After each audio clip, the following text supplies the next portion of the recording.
homes have been already asbestos and lead-based paint abated, but they basically all have asbestos in them in some form, or lead-based paint, because I don't so agree. old. I know. See, we disagree on that because she has information that I don't have yet. But like even my house, I've got asbestos. There's some vent work that I haven't torn out above, and that it's got asbestos wrapping around it. So if they're going to be using that imminent threat, we got asbestos in it, they could be going and demoing my home.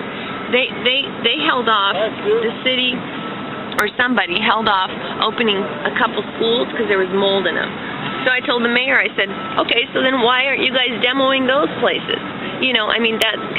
That's one of an excuse too that they've used. All these homes have some sort of mold in them. Yours probably does. I think maybe we should demo all of them, right? I'm being sarcastic, but they're doing this to get not just to save the CDBG and flip and make FEMA pay the bill, but they're doing it so people can't back out of the buyout. Over 500 homes have been demoed, and only about 20% of them have been paid. So once they're claimed an imminent threat, FEMA will flip the bill for the demo, but then also since they're an imminent threat, they don't have to pay the flood victim to demo them. If it's CDBG money, if it's not deemed an imminent threat, the flood victim's required to get paid first before it's demoed. And see, city staff wrote those rules after the flood. And this is a way to keep people from backing out of the buyout, which is why they're focusing on the construction zone. Look at all these homes here in the Greenway that haven't been demoed yet. Now, I read somewhere, and if you can verify this, that once FEMA purchases a home, a property, I should say, that the city has, I can't remember if it was 60 or 90 days, that it has to be demoed for FEMA to pay for it. And all these homes, are not being demoed. The Greenway is what FEMA is paying, right? In the Greenway, this is the FEMA land here, according to the city.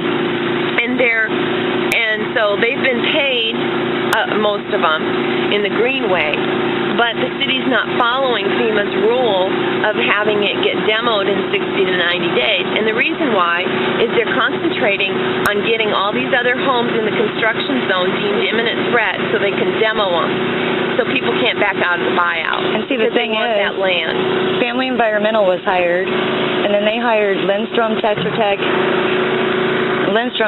Tech, and they came in and they just tore these houses up. They trash them so people can't even back out and decide, no, I want to rehab. Because I know somebody who is in the construction zone, and it's a small house, beautiful, had cove ceilings, everything. He's got pictures before, after he mucked and gutted, and then after these guys came in and trashed it. Well, how many people are going to back out of the buyout and say, well, now I'm going to rehab it after they go in and trash it, right? And then they've demoed it. They've not paid this poor senior couple a dime, and their home's been demoed. But they're able to do that once it's deemed an imminent threat. Well, now what I'm wondering is, too, this is another thing. So it's unless FEMA changed their rules, they're supposed to demo them 60 to 90 days after the city purchases them, which means a lot of these homes that have been purchased months and months and months ago that haven't been demoed, I think FEMA needs to step up and say, you guys are violating the federal law here, Yeah, because this one, I believe, was bought in April. The second issue is the imminent threat thing. They are milking FEMA to get them to pay for these demos, so that they can save their CDBG money, but they're also doing it so that the people would get their homes demoed without being paid, because that rule doesn't apply if they're being purchased with CDBG, and then the third issue is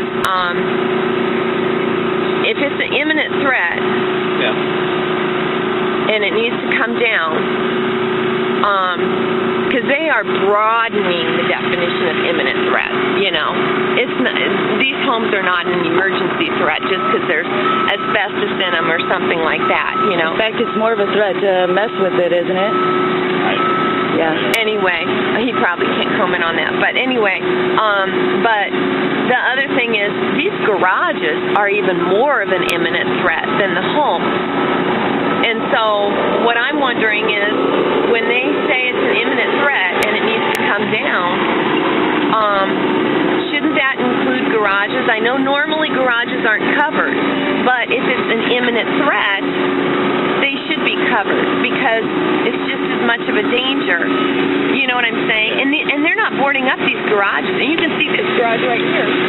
Look at it. It looks like the roof's ready. They never boarded up the house. Not once. There's a notice of boarding up, but they never did it. Garages that haven't been mucked and gutted, garages where they're leaning, they're a total danger, lots more than the homes, and they are an imminent threat. And I would think if you know, if it follows the guidelines of this imminent threat, then it has. Wow.